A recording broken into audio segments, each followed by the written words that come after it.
त्यामुळे परफॉर्मन्स कमी येतो. पण AC मोटर्समध्ये हा ड्रॉबॅक नाही आहे, त्यामुळे AC मोटर्स आहे जास्त चांगलं. तर आता मी त्या AC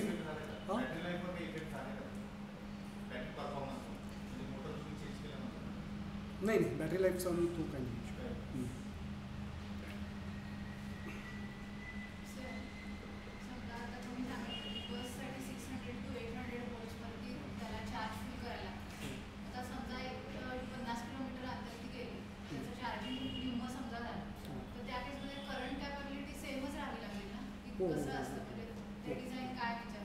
तो सेम कारण तुमचा जे फोर्सेस ॲक्ट होणार आहे त्याच्यावरती तुमचा तो करंट येणार आहे. त्यामुळे नाही तो तुमचा आता एक पेट्रोल बाईकचं उदाहरण घ्या. तुमच्या गाडीची टाकीची कॅपॅसिटी 10 लिटर आहे आणि तुमच्याकडे आता 2 लिटर पेट्रोल राहिले. तुमच्या गाडीच्या परफॉर्मन्समध्ये काय फरक पडणार आहे? सेम बॅटरीमध्ये सेम.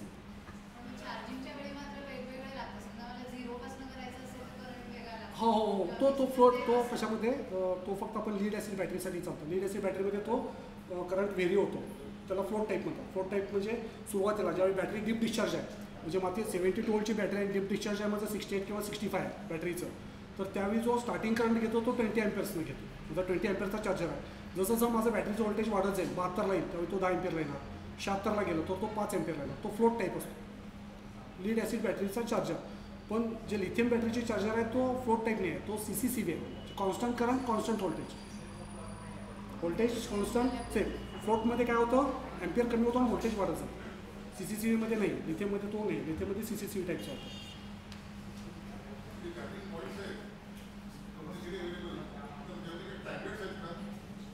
Yes sir. हां. तो standards the government set the standards. There are CCS1 CCS2 CHAdeMO. They set the standards for the chargers. त्याच्यामध्ये तो व्हरायटी करून उपयोग नाही ना परत.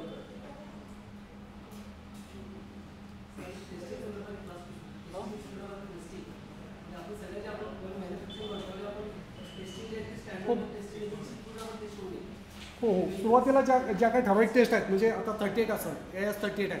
38मध्ये काय सेफ्टी रिलेटेड टेस्ट आहेत, वॉटर टेस्ट आहे, शॉवर टेस्ट आहे, ही आमच्या इथं करू शकतो आपण. म्हणजे ह्या टेस्ट आपल्या इथं करू शकतो.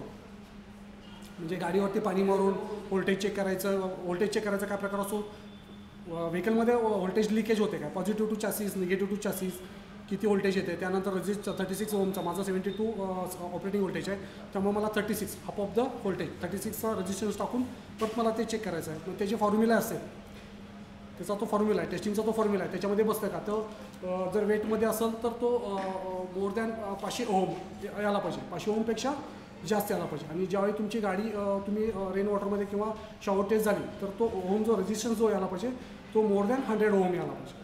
त्याचे फॉर्म्युले असतात. AS 38मध्ये ते फॉर्म्युले तुम्हाला बघायला मिळतील. त्याप्रमाणे तुम्ही टेस्ट कॅरी आउट करू शकता. जसं ब्रेक टेस्ट आहे, ब्रेक टेस्टमध्ये त्याच्यावरती तुम्हाला किती फोर्स अप्लाय केला ब्रेक पॅडलवरती आणि तुमची ब्रेक अप्लाय केल्यानंतर किती अंतरामध्ये गाडी थांबते. तर याचं आय स्टँडर्ड आहे. तर आय स्टँडर्ड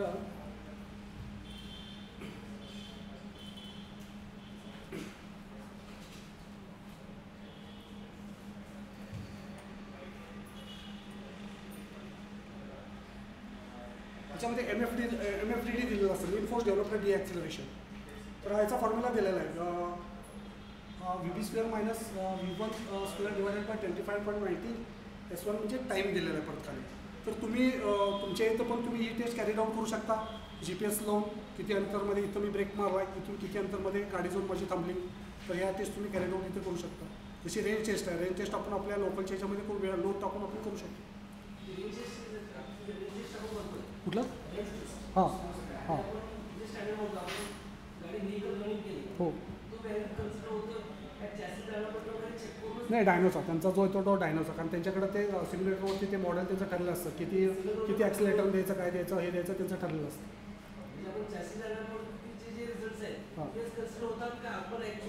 नाही आपण पहिला डिफाईन आपण त्यांना पहिला द्यायचं असतं की माझं रेंज एवढी येणार आहे, माझी रेंज 149-150 किलोमीटर येणार आहे.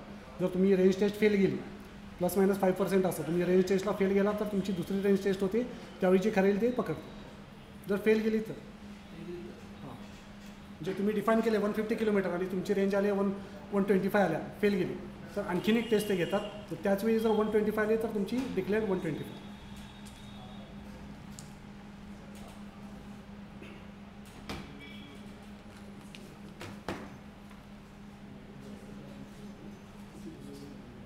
ठीक आहे, थँक्यू सर.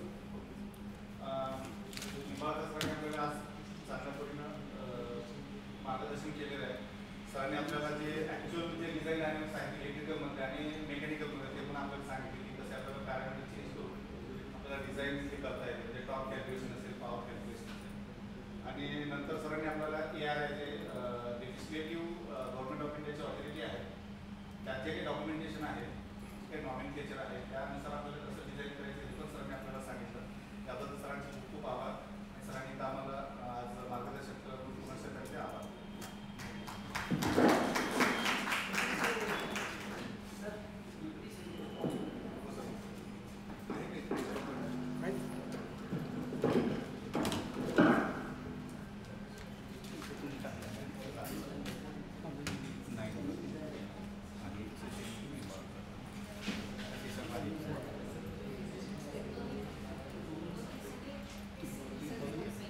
तुमचं काय आहे? ते करून घ्या, तुमचं करून घ्या.